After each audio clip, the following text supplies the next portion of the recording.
welcome back to another video. Oh, hey guys, today we're going back into the card mode.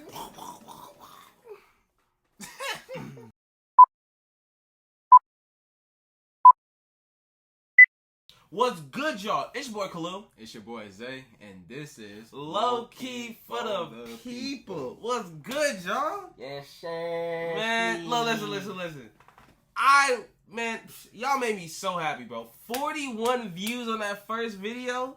I feel like a proud father. You got me smiling from cheek to cheek. You got your boy grinning, like straight up. Boy grinning. Sound like a narcissist there, but How? because you're talking about yourself. How am I talking about myself? Oh, we got all these views. Oh, we got this, that, and the other.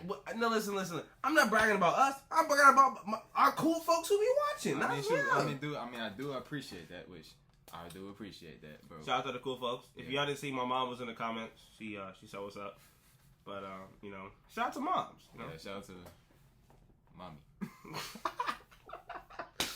Man. Oh man. But nah, y'all. Man. Yo. But anyways, man, how you guys doing out there? What's good?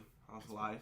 What's We don't sit down and talk anymore. You know that the world is moving so fast. Mm-hmm. You know, once in a while you guys sit down and ask somebody, how's life? I don't honestly know how to answer that question. Like personally, if you ask me how's life, How are you doing? Like, how are you doing? How are you doing? I guess I'm doing fine. Like, I don't know. You know. Are you alive? Are you alive? Are you feeling well? Are you? Like, are you eating all your meals? Do you have COVID-19? Man, nah. But let me talk about myself. Since the narcissist won't let me shine. You can't even say that. The narcissist. Okay, The you're right, narcissist. you're right, I can't Well, that's say pretty that. narcissist of you. It's Alright. narcissist. Say it when some of me boys and girls. Narcissist. Alright, I got it. Narcissist. That's narcissist. Alright, Go ahead, bro. Go ahead. But you suck, bro. Go ahead. Alright. Anyways, man, I've been doing good. Just took the SAT test. Pretty difficult. I'm done. I'm done. Pretty difficult test, to say the least. But I mean, hopefully I did good. You know, this all is for my future. Hopefully, I kind of did a good investment in taking the test right now, and hopefully it goes well. But we're gonna get started right to it. You know what I'm saying? I actually thought about this a while ago, and that's like because we're both 17. And so I was thinking that, I'm just thinking about through the years of being a teenager, like how much our decision making has changed since we changed it. You look dead, bro. I'm not gonna I look lie. dead, bro. Oh, no. I'm just listening, bro. I'm listening. Hey, you got the floor. Okay. I must be that deep. I'm just. But anyways, yeah, the shift of decision making from when you So when you turn 15 years old to now, how you think that has affected you? Man, it's probably affected me big. 15. That's like freshman year. Freshman year, I made like a lot of dumb decisions. Like you make a lot of decisions are based on like the people around you, and so I wouldn't say I had bad people around me. I just didn't have great people around me. I was still hanging around some immature people, and me myself, of course, I was immature too. I mean, ain't that what kids do though? Yeah, that's what kids. And it's just part. These are the things that turn boys to men. If you know, New Edition, Boys to Men. It's a song. Old head. I am an old head too. Yeah. Shout out to my old heads out there. Okay. We keeping old school R&B alive. Yeah. But nah, my decision making has definitely changed. You start once you have more responsibility, so you have more to lose. The more you have to lose, the better your decisions have to be, because you make mistakes. Your responsibilities can either be gone, or the things you love the most can be gone. So it's important that you know the weight of every decision you make, and so understanding what you can lose and also what you can gain by every decision you make, that's important. For sure. You gotta take that into consideration. Yeah, I mean, for me though, it was kind of different. Mostly because like freshman year, I was basically, it was kind of weird because like, I wasn't really doing much in freshman year. I was just going to school, literally going to school, just coming home and kind of like minding my business. I thought you were working. I wasn't work. That was next year. That was 10th grade. 10th grade. However, when I moved to a new school, literally everything changed. 24. Like I made a complete 180. I started working. Went to a different.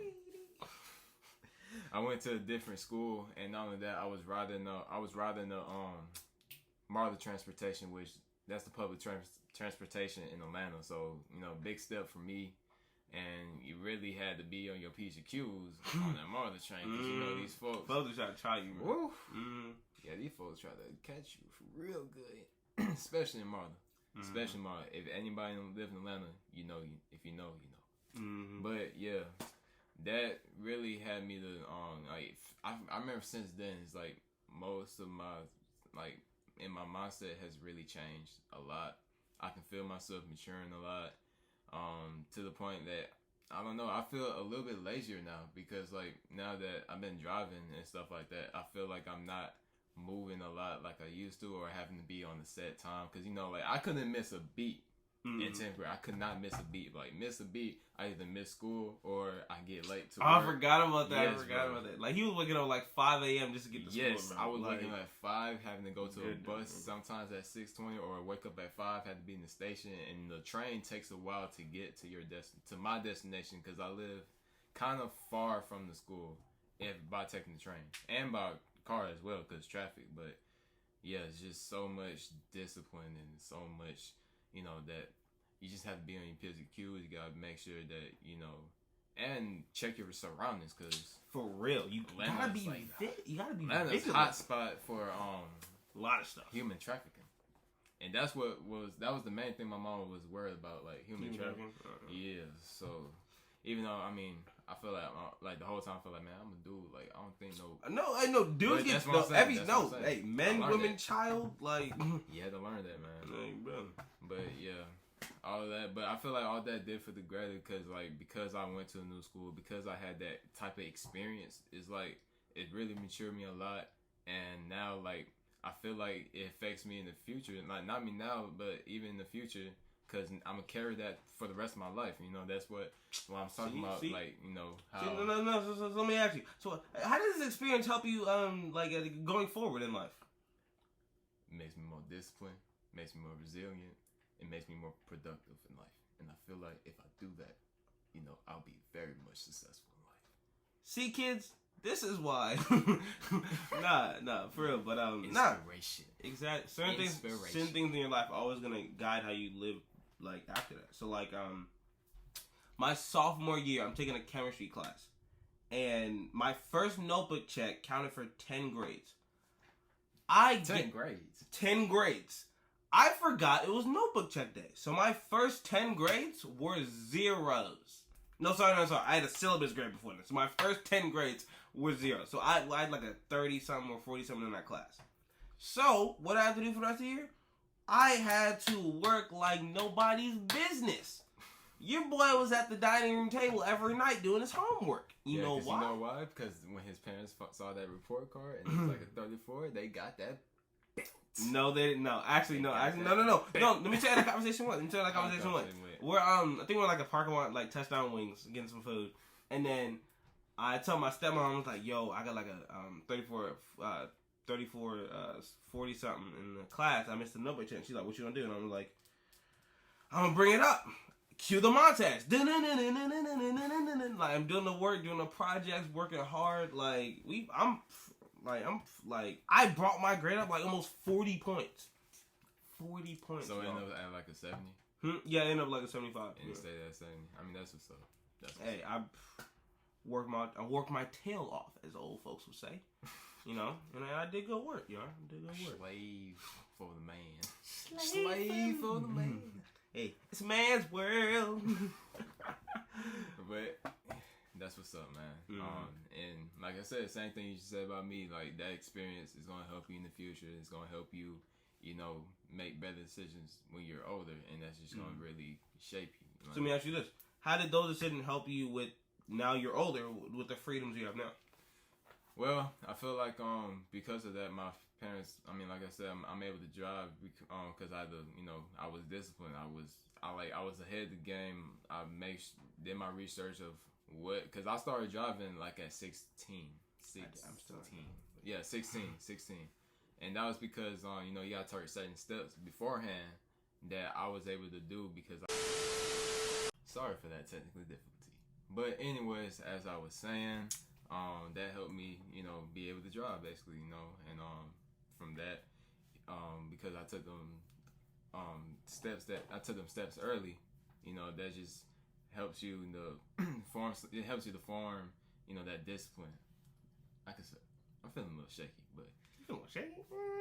Listen. But no, I'm not driving yet, and I know there's gonna be a whole lot of criticism about that because apparently everyone's in a rush to drive. Honestly, I'm being honest. Like I haven't told a lot of people about this. I'm really not in a rush. I'm never in a rush to drive. Really, you're really not in a rush. I'm really listen. Okay, hold on. Look. I'm only in a rush to drive when I have to wait on other people to come get me. That's the only time I'm really in a rush to drive. I guess. But like I know I do need to drive. Yes, and I want to drive eventually. I ain't got the fight spirit right now. So the fighting spirit. I don't. You know, like I ain't got the energy. You ain't no Mike Tyson. How you got fighting spirit? Yeah, you know, Mike Tyson. Ain't wanted to fight. You do be talking like that. I'm not gonna lie. That caught me off guard too. Really? Yeah. You my fan. Yeah. Mike Tyson. Mike Tyson. That's how you talk. You want to get in the wing with me? Oh, I take you. I take you first. Sound like Adam Sandler. I take you first round. Sound like Adam Sandler. I do. But now, going on to our second topic, a lighter topic. You know, I know we got pretty deep in that first one. You know, he's been waiting for this one because been waiting. Yeah, he been waiting for this. Yeah, check out that Trey Rags music. Been waiting. What you mean by that? What you mean by that? Hey yo. What you trying to do? Like, bro. Alright, y'all. We finna get into NBA overreactions. Wow. Now, what? It's only been like, 3 weeks, 4 weeks? 3 weeks? 4 weeks? 3 weeks? If you said 4 weeks, you might as well say a month. It's been basically a full NBA month. And it's time to overreact, you know? Again, guys, these are overreactions. So this is not predicting who's going to win. This is just literally stating if the awards were right now, this is who we would have winning. Alright. So who is your first pick? For what? Oh yeah, sorry. We're doing top 5 MVP, top 5 defensive player of the year, then we're going to do surprises and disappointments. Bing, bada, boom. Who's your first MVP? I mean, my first, which many people will probably agree, Steph Curry deserves another MVP, in my opinion. You know, Curry with the shot. You know, that boy done been on fire. Mm-hmm. Remember that one game we hit like 25 in the first quarter? Yeah. Boy, he was just popping from half court. Okay, I'm gonna say this. He has cooled off as of lately. But no, you started the season really hot. And he's still playing well. He's still playing with good efficiency. I also have him for my number one. And his team, I think they like, what, the third seed, second seed? Yeah, third seed. Yeah, like third seed, yeah. They They lost one game. Warriors on the come up. Exactly. No, they lost. Are they 7-1? They're 7-1, right? Probably. Yeah, I think they're 7-1.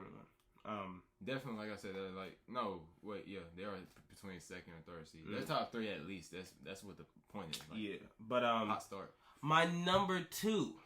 The boy, Jimmy Buckets. You know, great defense, great scoring.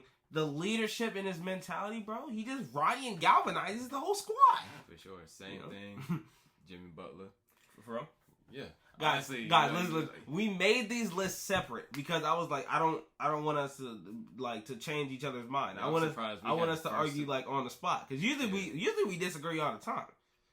No, I'm actually surprised that he has Steph and Butler as 1 and 2. I'm a Jimmy advocate. Like that's my boy. That's the homie. But yeah, honestly, I picked him because I looked at his stats. He's improving from last year. I mean, as of right now, of course. But still, like he said, like the leadership he has. I always rocked with Jimmy Butler back when he was on the Bulls. Like I used to wear 21 partly because of him. Because of him, it was between him and Dominique Wilkins. Like I both like 21, the number 21 because of those two players and. You know, Jimmy Butler can do it on both sides. You know, he can play offense. Two-way. You know, that two-way like Kawhi. But, I mean, Kawhi might be better. But what do you mean, Mike? Kawhi's definitely better, but Jimmy Butler has for sure been the underdog. He always hustles, like bro. Like he took dog. He carried. He put that team on his back.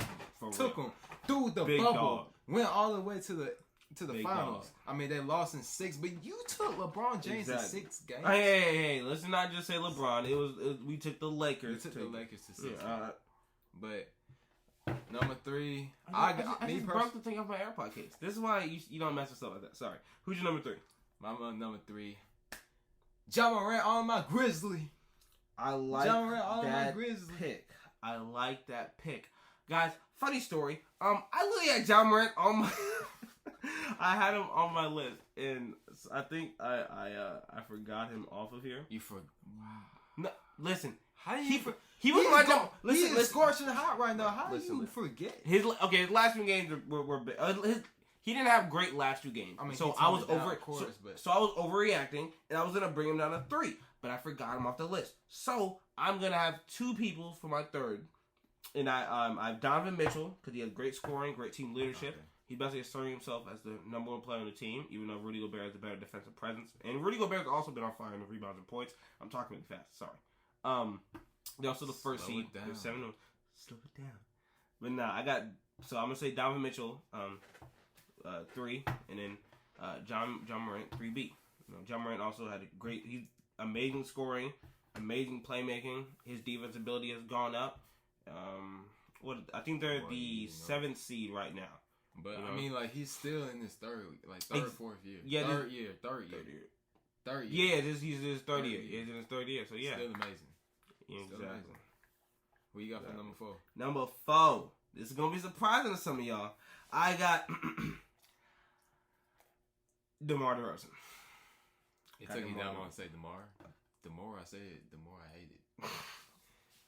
But nah, yeah, great scoring. He's shown a good inflection defense, great passing. This is breakout year after the trade. A lot of people were expecting him to have a diminished. What you mean? From the trade, breakout year from the trade. He just got traded. That's what I'm saying. I mean, it's not really breakout year. He was doing his thing in San Antonio. I don't know. Yeah, he was doing his thing in San Antonio, but I'm saying most people expected him to come to this team and have a diminished role. But he's showing that he can still do this on a good team. Because when last time he put up numbers like this on a good team? Oh, you're right. Except like when he was on the Raptors and everything, but they were still getting swept by LeBron. So I mean, he was still putting up that kind of numbers with San Antonio, just a little bit, not maybe and not as much. Yeah, it wasn't much. Yeah, but who's your 4? My 4th is I believe in Luka Doncic. That I mean, he has a shot, man. This man, literally last year, ridiculous numbers. Year before that, ridiculous numbers. Out the gate. Your rookie year, ridiculous numbers. So and he's still doing ridiculous numbers, and he's carrying that team because Kristaps Porzingis, bro, he's literally been a letdown. Yeah, it's been a letdown, and he's still they're right now. What 3rd seed? The yeah, 3rd seed. Yeah, they're 3rd seed right now. So he's carrying his team, even though his numbers right now are not as high as last year because they were like 29. Yeah, right now he's starting off at 24, but that's still. I mean, like this, like I said, beginning of the year. He can. Luka's the type of guy that can just have one part of the year. He's just scorching hot. Hey, don't forget these overreactions, bro. We ain't talking about the rest of the year. This is overreaction. I mean, still, like right now, he's still like one of the top scorers in the league. Right. So yeah, I'm gonna say Luka. All right, so a 5 pick. We gotta hurry up. We're getting a little long on time. But my 5 is Kevin Durant. Great scoring. His rebounding has been up. He showed more consistent defense because he's a good defensive player. He just doesn't do it. Like he's a fast 7-footer. Like that calls for good defense. I don't think you're gonna like my 5. But I also think he showed really good management of the team. Like you got Joe Harris basically missing shots. Like he won the freaking 3-point contest, but now he's missing like wide open shots. And then you got Kyrie not being there, and you got a Harden who's trying to get used to playing real basketball. So hey, I think he's managing that team well to still be in the playoff picture. But, well, this might be a surprise, but I got PG-13. Bro. All right, hear me out. Reason why this man is the man himself. Yeah, the man himself is on fire. He's on fire. Even though their team is not doing good, like the fact that he's still putting up these numbers and he's doing it both on the offensive and defensive end. Yeah. I have to put him up here. And like I feel like if they get Kawhi back, PG will have that year like with Westbrook in 2018. He put like MVP type numbers, and he was still playing with another superstar. So he can do it. It's just that I mean, of course, the team is like trash now, but he's carrying that team. So. You know, yeah, okay. I was gonna put PG on it, but my thing is the MVP. It's not just a single player like award. Even though Westbrook did win the MVP when he was a 6th seed, he is the lowest seeded MVP. It's also about the team success. You can't be the most valuable player while playing on the 8th seed. You know, I mean, it's probably gonna happen because you're probably gonna get a player on a bad team who's probably gonna be averaging like 50 points. Trying to, yeah, and so that's what I'm saying. But no. But yeah, I like your pick. Now we're going into DPOY. My first pick, Al Horford, 3 blocks, 1 steal. Great interior presence. You know, his exterior is not what it used to be. Cause he used to lock up Giannis, if y'all remember. Them 2018 playoffs when the Celtics played the Bucks. Giannis was stuck. That was a younger Giannis. Giannis was stuck. He was scared. He didn't know what to do. Like, he was like, oh no, Al Horford. Like, but no. That's my first pick. Who's your first pick? My first pick is Matisse Thybulle. Hey, I like it. Reason why, I mean, like, for him to be a guard, he's top. He's in. Okay. Go ahead. What was I gonna say? I was gonna say that, like, for him to be a guard, and apparently, I think I looked this up. He's top 10 in blocks. He is, yeah. Top 10 in blocks. For him to be a guard, and he also getting pretty good numbers and steals as well. Feel like he really he has a huge role for that 76ers team, which definitely needs some defensive depth. So I have him as number 1. Okay, who's your 2? My number 2 is Rudy Gobert. Reason why, man, is averaging. I didn't think about this. 17.9 rebounds per game. Most of them are defense. 13 of them are defensive rebounds, which means he's very reliable on defensive end. How many blocks is he averaging? He's averaging 1.8 blocks, which is okay, not the greatest, but at the same time, like it's pretty solid. Yeah, it is. I'm playing. Okay, see, only thing about Rudy Gobert, he knows. I think he's a one-trick pony, but I do admit he has value. I mean, but like that's what you expect from a 7-foot guy. Come on now. Yes, that's what you expect from a 7-foot guy, bro. Okay. I'm not gonna trash on this guy. Who's your number 3? My number. I didn't say my number 2. My number 2 is AD. He averaging 2.3, 1.0 steals. You were just hating on AD. I was hating on AD. No, I'm about to say that. Okay. When he commits on defense. Oh, come to the camera. Sorry. When he commits on defense, I think he's automatically a top 3 defensive player in the league. But it's the lapses in judgment sometimes. I think what team were they playing against? It's gonna hurt me. No, playing against the Suns. CP3 keeps doing a pick and roll. He'll get on AD. AD's slow. He's not slow, but he's not committed. If he's not committed, then you'll see it. And so CP was like, "Hey, bet you gonna leave me open in the mid range? That's my bread and butter." So nah, when AD is committed, I think he'd be better. But so far, he's shown a little bit of commitment, but I should have had him lower, honestly. But that's where he is. My number 3, Alex Caruso, the bald eagle. That boy flying through the air like a seagull. That boy. He averaging 2.5 steals, 0.5 blocks. Great defense. Great just defensive presence. Like, him just being on the court and hustling, like, that just riles up your team, you know? Who you got the 3? 3, I got Giannis. That's where I put Giannis at. Okay. Same thing he said. Giannis always has that defensive presence, and the fact now that he's building the offensive game, that's why everybody thinks it's so scary. So same thing, because Giannis always had that defense. That's really why. All right, we got 4. Number 4. This might come as a surprise, but I have Miles Turner. And I feel like Miles Turner is very underrated when it comes to defense. No, he's been on the defensive team. Well, he wasn't on it last year, but he was on the defensive team before. Well, people don't talk about him as a potential defensive player of the year candidate. I mean, because he's not winning. Like, bro, who cares? I mean, yeah, he's not winning, but at the same time, like he's doing it year in, year out. Right now, 2.9 blocks. He's right behind Al Horford, who has 3. So yeah, I mean, I feel like he's very underrated, and I mean, even though his rebounds is kind of trash, but it's, I mean, like 3 blocks. Do you know how hard it is to get 3 blocks in the game? Mm-hmm. Yeah, so that's why I got Miles Turner up here. Y'all ain't gonna say nothing. You ain't gonna say. Well, that's your 3 or your 4? That's my number 4. Who's your 4? My 4 is Robert Williams. Boy, averaging 3 blocks, 1.2 steals. He showed a very good perimeter presence. Like at first he was just looking perimeter. Perimeter. Yeah, perimeter. Like at first he was showing just like an interior defensive presence, which still would have been great. But I know, but he's 6'8". That's what I'm saying. But he's showing a willingness to get on the perimeter, which is great. And in my 5, which is Matisse, but if I was redoing this, I'd probably have Matisse over AD because Matisse he's had a better defensive year and he's more consistent. And you know what I like? Deflections, bro. Even though deflections don't show up in the stats a lot, I don't know if he leads the league in deflections, but I know he's top 5. My number 5 is Caruso. That boy. That boy Caruso. That boy, like, and it was like I thought about it, and it's like, bro, like every time the Lakers really use him for defensive purposes. Exactly. Like that finals, he was locking up Hero, he was locking up everybody else. Even during the playoffs, he was doing a great job locking people up. So yeah, and it's not, and of course it's better now because he's playing with a really good defensive team. And so the Bulls team is. That Bulls team is scary, bro. Dangerous. That Bulls team is scary. And that goes into our surprises. I did not expect the Bulls team to be this good. Like, I knew they were going to be good because, you got a collection of stars. But I didn't know they were going to be this good. Like, yeah, man. They've been on fire. Shout out to Zach LaVine. He finally got what he deserves. A really good team. Hey. Really good team. They definitely making playoffs. Oh, for sure. So, ain't no way to miss. That's what's up. I think they're winning the East. Bold prediction. Bold prediction. Who beating them in the East? That's really bold. I mean, it is. I mean, like I said, some of the teams are coming to the slow stop, but that's real bold. But I'm saying, looking at the powerhouses in the East, only people okay, if Kyrie doesn't come back, the Nets ain't beating the East. I'm saying it right now.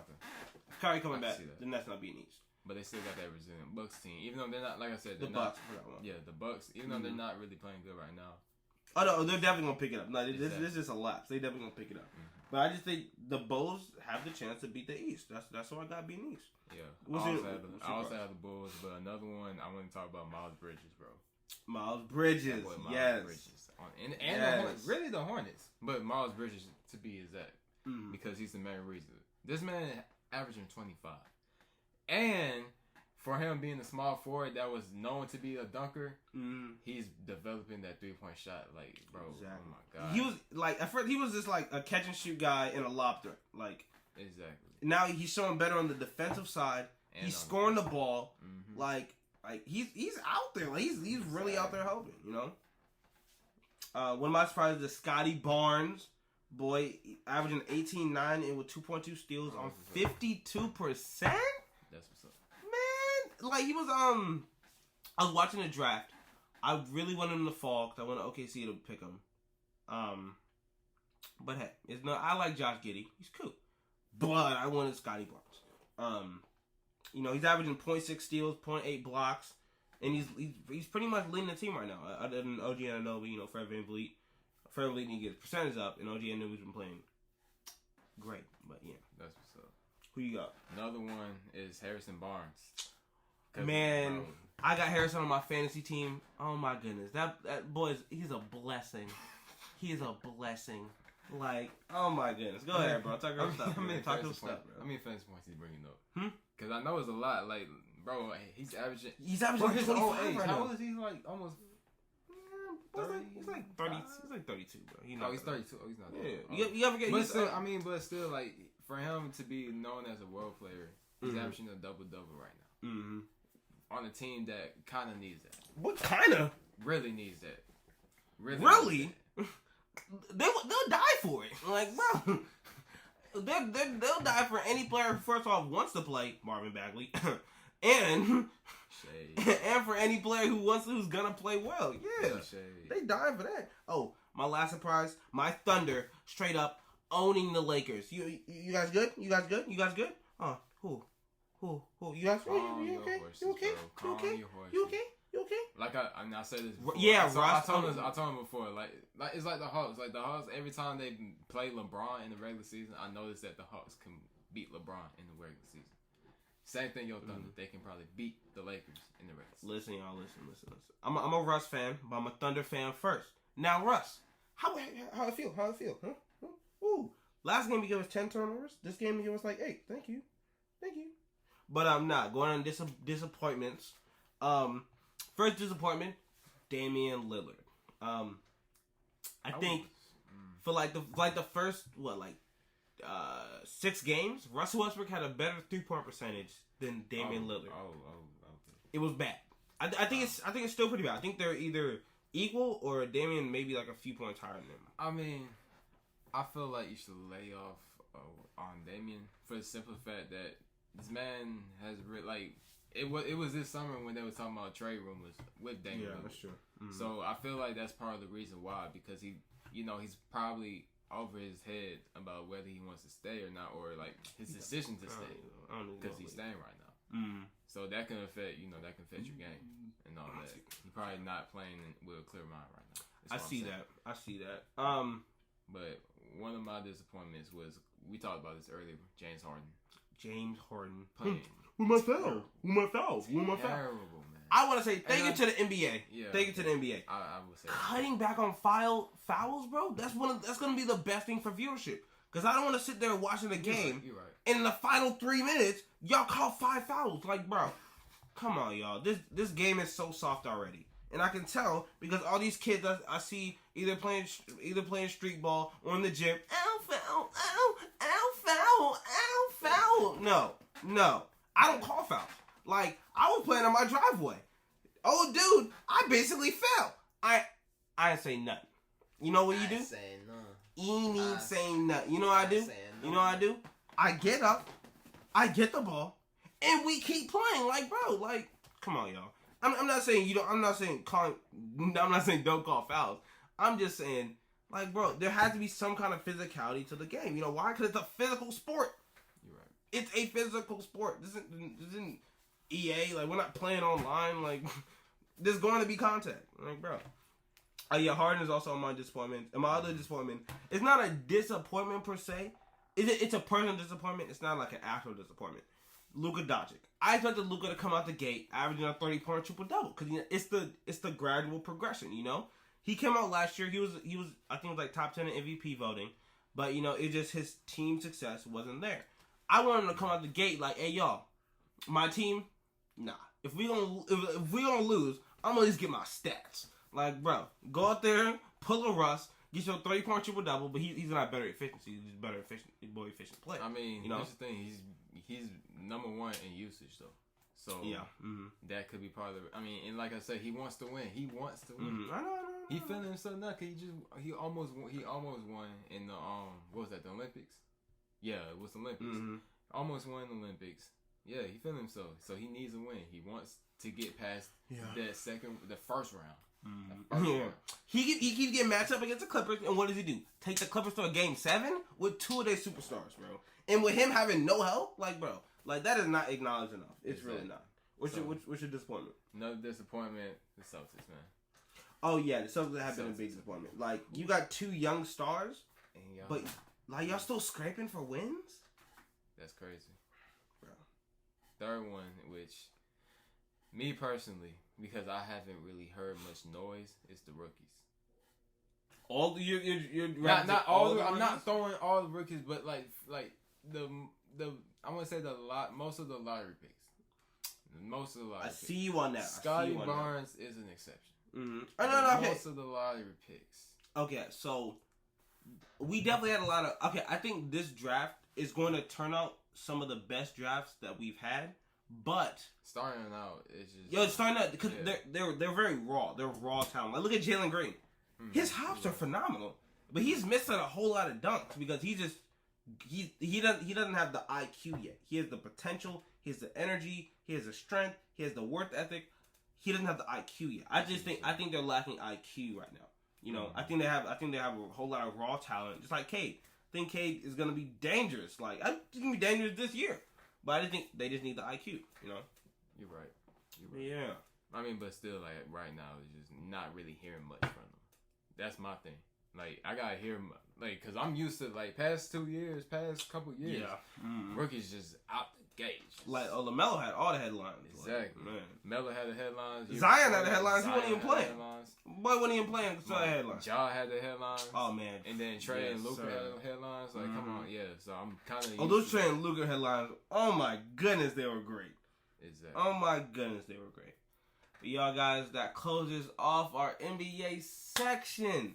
And now, as we, I wouldn't say all we always do, but as we will do, as you'll see, we'll end the episode off with a quote. Hit us with our quotes. Life can bring much pain. There are many ways to deal with this pain. Choose wisely. If you know who that quote is by, DM me. And I'm going to put my Instagram at the end for people who don't know me. But DM me, hit me up. If you know the quote, you may get a prize. DM me if you know who it is. What is this? You may get a you may get a prize. You may get a prize. So you're saying May? May. Okay. Okay, I'll say you will get a prize. DM me. I'm not gonna say the prize on the video, but nah. DM me, you'll get a prize. Look, he said it. He said it. This guy said it. He said it. But anyways, guys, that's wrap up for this video. Once again, thank you for tuning in. Welcome to our podcast. And for the people. Anyways, guys, that's a wrap. How we gonna do this? That's a Peace. wrap.